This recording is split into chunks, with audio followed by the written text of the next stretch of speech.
Good afternoon. I'm Michael Popa, Executive Director of the Mainstream Coalition. And on behalf of myself and my team, thanks for joining us for Mainstream Live, a series of live interviews with figures in Kansas politics, advocacy, and community building. For almost 30 years, Mainstream has been fighting extremist voices and partisan rhetoric for common sense government and healthy communities in Kansas. But we can't do it without you. Help support our advocacy and make a positive impact on the 2020 elections at mainstreamcoalition.org. One way to do that is to walk with us on June 13th. This year, Walk the Vote will be a virtual walk in real communities all across Kansas. It's a movement to advocate for the issues most important to you and your loved ones. So visit mainstreamcoalition.org to learn more and register your team today. Now, I'd like to introduce my guest, Kansas Representative Jan Kessinger of the 20th District. Hi, Representative Kessinger. Michael, thank you for having me on. Hi, you're very welcome. Thanks for joining us. How are you holding up? I think I'm holding up pretty well, all things considered. I must say that I'm getting more exercise as I go out and get walks, clean the attic, which I've intended on doing for the past couple of years, which allowed us to be able to take 5 loads of donations, furniture, household products, clean my workshop, lots of little home projects, and I've even organized my office closet. Oh, that's great. And I've also been doing a little bit of state rep constituent work too, quite a bit, in fact. Just a little bit? Yeah. How has that changed for you? Are you doing more work, more constituent work, less constituent work? Quite a bit more, because the needs of the constituents are so much greater, and there's so many more people needing help and assistance. And I am just so pleased when people call or email me looking for answers, looking for help. And there's been a big need for that. I started keeping track in early April. I said, man, this is piling up. How do I follow up on everybody? How do I keep track? So I now have 7 pages of names and situations of people. I probably could go 7 months and not have 7 pages under normal circumstances. Wow. So are you hearing mostly from people in your district? Have you heard from people outside? Primarily people within my district, and then quite a few people who know me and feel more comfortable contacting me as opposed to their own state rep who they don't know. And then probably 4 or 5, maybe 6 people from outside the district or outside the area, outside of Wichita, somebody out in Western Kansas. They find my name, they give me a call or send me an email, and I go ahead and help them, even though they're not my constituent, because the last thing I want to do is just send them back more into the bureaucratic spiral of not getting help. So I'll take care of them and then notify their rep about that too. This is what we were called to do for public service. Definitely. Thank you for that. I know you have a committee meeting right after this at 1:30. And which committee is that? That's the Commerce Committee, Commerce, Labor, and Economic Development. And you had another meeting on the 12th, so a couple of days ago. Yeah. So what? Yes. 2? Right. What will you be discussing today? It'll be a continuation of what we have been discussing. On last Tuesday, we had the Secretary of Labor on talking about unemployment. What we're trying to do, our primary concern through these meetings, is to identify what went wrong, why did it go wrong, and what are we going to do to fix it. We want to be able to find the blame and who's at fault for it. But we're using software.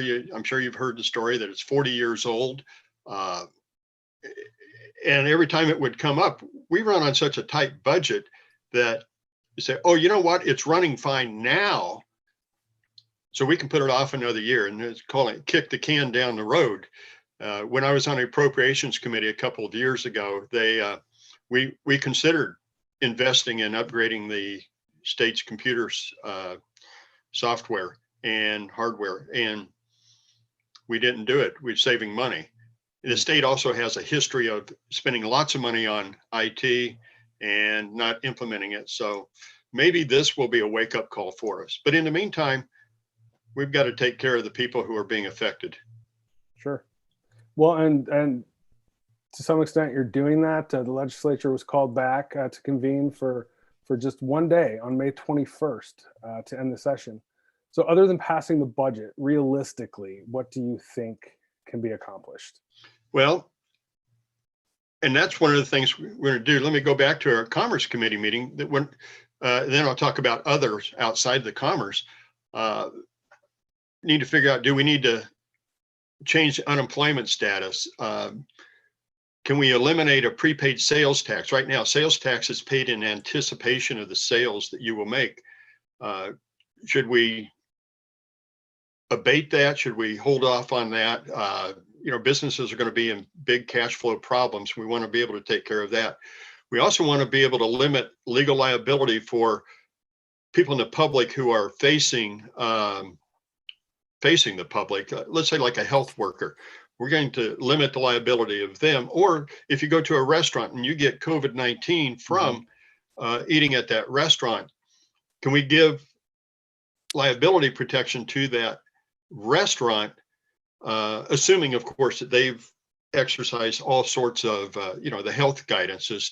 But what we don't want is to open up the economy.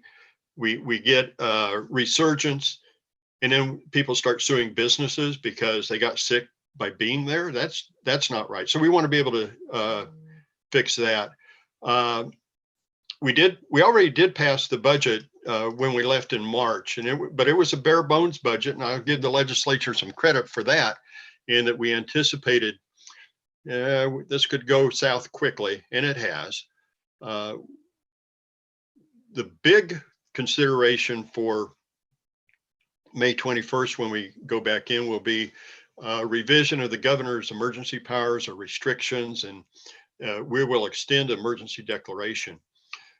What's frustrating for me is that the House passed the emergency declaration to extend out into mid-January 2021. The Senate came back and only wanted to have the emergency powers to the end of May. I think that was very short-sighted, and certainly it's proven to be that way. But now it's boiled down to a partisan fight. I hope that reason will rule rather than that partisanship. And we need to be able to get other emergency funding. The last thing we want is for the emergency declaration to expire, because then we don't have federal funding available to us. And, it's all about the money. We need that money to help us and the citizens of Kansas. So what impact do you think that COVID-19 then will have on the budgets, on the state budget in the coming years? Well, the good news is we're going to be fine for fiscal year 2021, the one that we just passed the budget on. We will have, for the next year following, will be about $650 million deficit. That's a lot of money. Now, we would have been in a lot worse shape if we had not been able to put together a rainy day fund. And when we revised overturned the tax experiment from 2012 that put us into deep holes where we were borrowing money from capers, we were not funding the Department of Transportation. We had the Bank of KDOT. We were just borrowing our way into debt with some clever budgeting. And we're going to have to make some tough decisions because we're going to get worse every subsequent year. So it'll be $650 million in debt next year. But on subsequent years, we already were headed toward deficit because we were spending more than we were bringing in with the education. And I'm a big supporter of what we did for education, and I will continue to push for full funding of education. But that was a big budget hit. We may have to re-amortize capers, which is what the governor had proposed, but in the long run, that you spend a lot more money on interest. You can, and what prior administrations did was skip a payment to capers. I'm not a big fan of that, but right now, from a actuarial standpoint, we're still all right on capers, even if we miss a payment. I'm just trying to say that's a reality. It's not what I want to do, but that could be that impact from COVID in the coming years. Department of Transportation, we just this year passed the Eisenhower Legacy Transportation Program. And part of that will be being able to fund Highway 69 improvements with tolling. And that's what we're going to have to do, is take a look at more creative ways of how we spend money, but also on how we generate revenue. The last thing we want to do is increase taxes. We were hoping to be able to decrease taxes. And, you know, that's still a goal of everybody, but now we're going to have to take a look and say, okay, what is it we're planning to spend money on, we're not going to spend money on? I'm on the Transportation Budget Committee and Transportation and Corrections Budget Committee. And the Highway Patrol, or the state of Kansas, wanted to buy airplanes and helicopters. I think 2 helicopters and a plane we budgeted for. Those are items that are nice to have, but not must have. And that's the decisions we'll be making. And I'll say it'll probably take us 10 years to be able to recover and get things going in the right direction. So it's really going to be, you know, just drilling down and seeing what is necessary, what is not necessary for the next few years, next 10 years even. Yeah, and it with the education is more than half of our budget, so you don't have a lot of other area, you know, you don't have a lot of opportunities to be able to cut more, assuming that education is something you don't touch, which I support. Sure. We had just started a rainy day fund. We were we put money in, and we were on a plus in a rainy day fund, which has helped us right now. I cannot imagine the mess we'd be in if we had not been able to revise our tax plans, our revenue plans, and control our spending better. Right. Well, and it's been overwhelming and frustrating, and it's been a particularly frustrating year in the legislature, to say the least. I believe only 8 bills were passed and signed, and there were about 60 that didn't make it out of committees or for a floor debate and final approval, right? So why so few? Other than COVID, are there other reasons? Yeah, leadership in the House and Senate wanted to have a resolution passed that would make abortion not constitutional right, which that's in reaction to a Supreme Court decision saying that there is a woman has the constitutional right to abortion. They wanted to have that on an August primary vote, and it passed the Senate, but it did not pass the House. And you opposed that? I did oppose that, yes. And so I was one of 4 Republicans who opposed it, and all the Democrats opposed it. Then leadership was trying to figure out a way, well, how do we get this? How do we get this? And then people behind the resolution, they said, you know what, so a lot of legislators said if it was on a November general ballot when more people would vote, I'll vote for it. That's what they were saying. Mm-hmm. And it would have passed. It probably would have passed fairly easily. I think there were a lot of Democrats who would have said, okay, I'll vote for that send it to November. But the people behind the resolution were adamant it had to be in the August primary.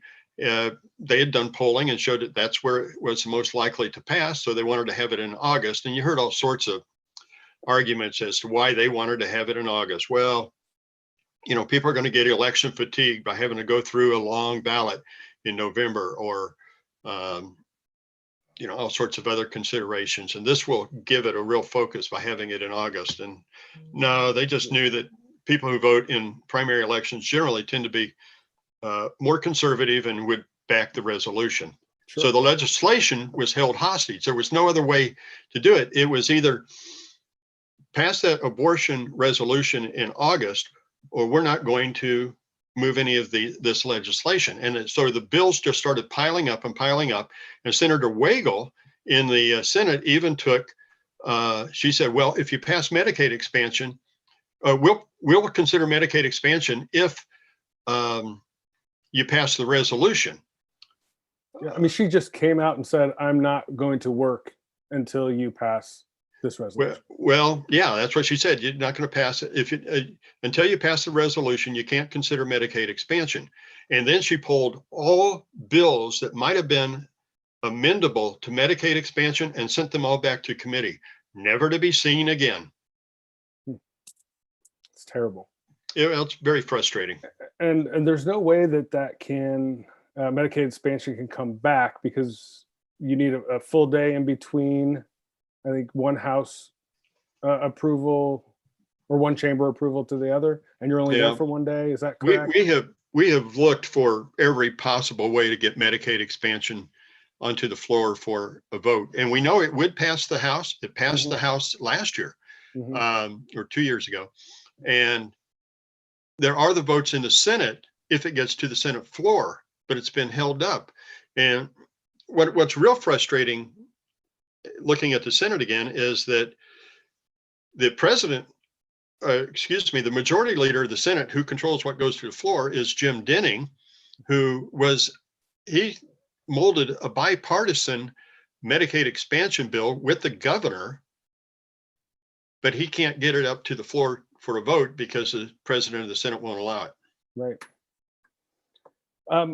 Other than Medicaid expansion, because I could probably talk about that for a while, but I know we don't have a lot of time, that much time. What other pieces of legislation are you most disappointed that didn't pass or didn't make it to the floor?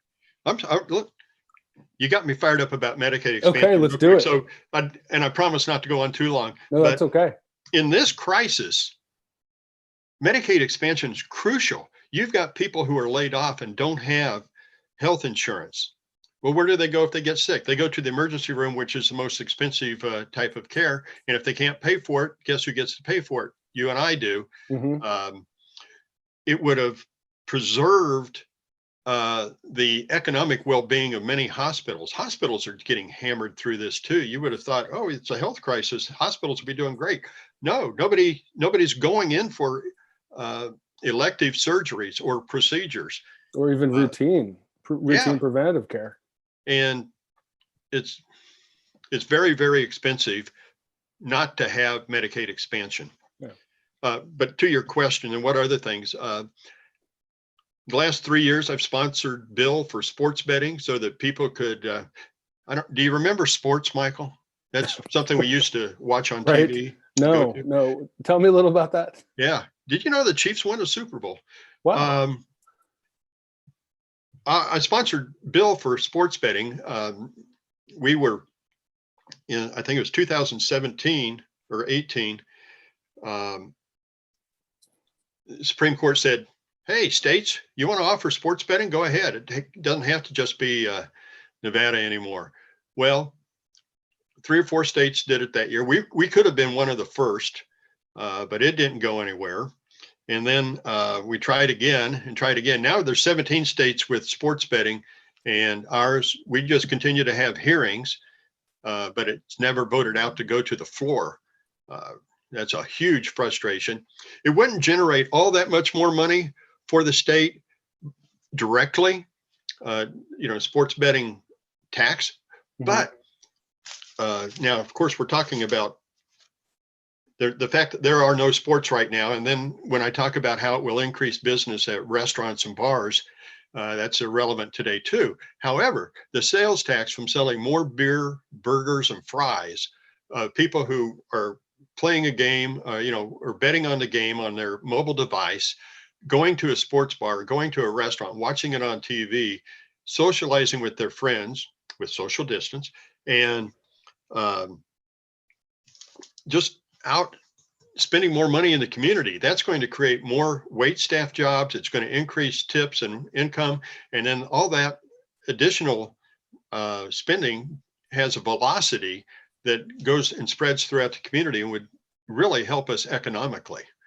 Oh, sure. But a lot of people don't look that far down the road. right? Or they don't see all the No, other no, possibilities. they're not. And I haven't been able to find a lot of opposition to it other than, little pockets here and there. Mhm. I think it would pass if we could get it out of committee. But we also faced a real frustration. I'm probably getting into the weeds on this, but the casinos and their special interest, and then the state lottery and its interest, they got to a loggerhead, which is what frustrated us at the end of the session last year. We were ready to get it passed, and those two thought that the two sides thought that they had an agreement and ended up not getting an agreement. Gotcha. I think we've got good language right now, and frankly, trying to work behind the scenes to see if we could get something passed this year. But pardon me, I wouldn't bet on it. So other I see things. what you did there. Yeah, thank you. Yeah. Star bonds, it was going to sunset out June 30th. We extended it another year. That's frustrating. We weren't able to. We had a bipartisan bill we worked out in the Commerce Committee with both the Department of Commerce, the Democrat leadership, and then a few of us on the Republican side, including the chair of the committee.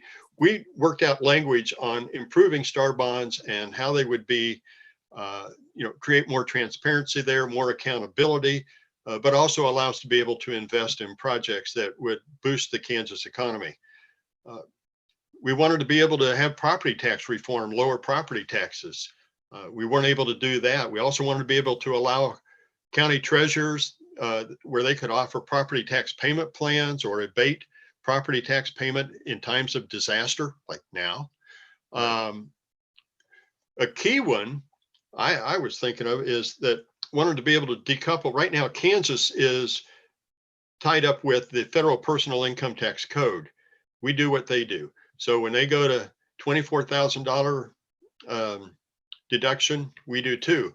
Well, that means that for most people, they're not going to be able to itemize because they don't have $24,000 in personal deductions. But if we, I think that's what the feds want to go to. But what we wanted to be able to do is what they call it, decouple the Kansas and the Fed personal income tax so that we would be able to, even though you didn't itemize with the Fed tax, you could with the Kansas tax. And I think it was 12,000 was what it is now. And Kansas is 7,500, was 7,500, but now, anyway, if you don't itemize on the Feds, you can't itemize on the Kansas one, and we think you ought to be able to. Sure. There also was a Targeted Employment Act that I thought was really great to be able to hire people with disabilities, and a business gets tax credit for doing that. There was we don't have a tax credit legislation like that now. I don't believe we do. No. Wow. I know that we were talking about it. Wow. Well, we should. Yeah, I agree. We also wanted to be able to set up a first-time home buyer account, a savings account like a 529 that we have for education. Mm-hmm. Allow people to be able to set up an account where they can build that account tax-free, much like a 529 savings account. And that would encourage home purchases. As you know, the cost of a home today is just phenomenal. And if people can't afford a down payment, they're not going to buy. There was also a tax program. We worked in commerce, be able to give tax credits for aviation or aerospace program graduates who stayed and worked in Kansas. We didn't get that passed. We didn't extend. There was an angel investor tax credit that wasn't considered. Trying to think what else there might have been. Oh, and food sales tax. There wasn't. Yeah. I'm sorry. Yeah. I was going to say. Go ahead. I was going to say that, but I'll let you. Okay. Kansas food sales tax is way too high, and it got high because that's when we first started, I was talking about smoke and mirrors, trying to be able to pay the bills after we eliminated 330,000 businesses from paying income tax through the tax experiment. But then they said, oh, we don't have any money to pay bills. So they raised the food sales tax. They raised the sales tax, which is applied to food. So that's gone up. Our goal was to be able to lower it, whether you lowered a penny or two. I mean, it ought to be much, much, much lower. We're not going to be able to do that right now. But that certainly is going to be high on the list of things to do. But I guess do you think that could get any traction now that COVID-19 is wreaking havoc on budgets? How do you mean? Well, I mean, do you think especially for it's a loss of sales tax revenue, especially for municipalities, cities that might count on that, and for the state budget too. I don't know what that would equate to in a loss for state revenues. Do you think it would still get traction so that you could still bring it to the floor?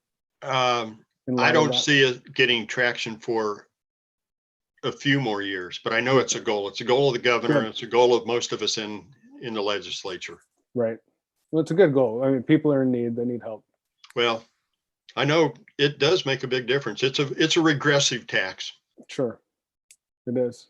I know we're coming up on 1:30, and I know you have that committee hearing meeting. Speaking of, you'll be doing that by Zoom today or by video conference. Do you see any way that the legislature could have met virtually in order to tackle more legislation this year? Well, I guess I should first say I wish it wasn't necessary for us to even consider. Well, I wish we'd meet virtually and get some more done. I wish we would have gotten more done in January and February. I think we could have met virtually, but you could not vote virtually. There was and we got a ruling on that from the people who understand how the government works. We wanted to, you have to vote in the Capitol, but it's spelled with AL, so it's in Topeka. You have to meet in Topeka, but it was ruled that you had to cast the vote in the chamber, your House or Senate chamber. And that could be done by feeding people in periodically. You meet on Zoom, you have a debate, and then you go in and vote by roll call, send in 10 people at a time, something like that. I think it could have been done. Sure, but I guess that goes back to the technology funding that you were talking about earlier too, right? We're dealing with Constitution and rules that were written pre-automobile. Right. Well, thank you so much for being here today. I want to give you some time, about a minute, to get on that next virtual call. Thank you for your service, and I really appreciate your time. Well, Michael, thank you very much. And if anybody who's listening has any questions of me, they can email me at Jan, Jan, at jankessinger.com. Pretty easy. Excellent. And I think we'll try to get that into the chat so people have it. And again, enjoy the committee hearing. Enjoy the rest of your day. Thank you. All right, Michael, thank you. You're very welcome. Bye-bye. All right, and thanks to everyone who's watching. Make sure to visit mainstreamcoalition.org to learn more about how you can make an impact in this year's elections. Stay safe, and remember to do more than vote with Mainstream in 2020.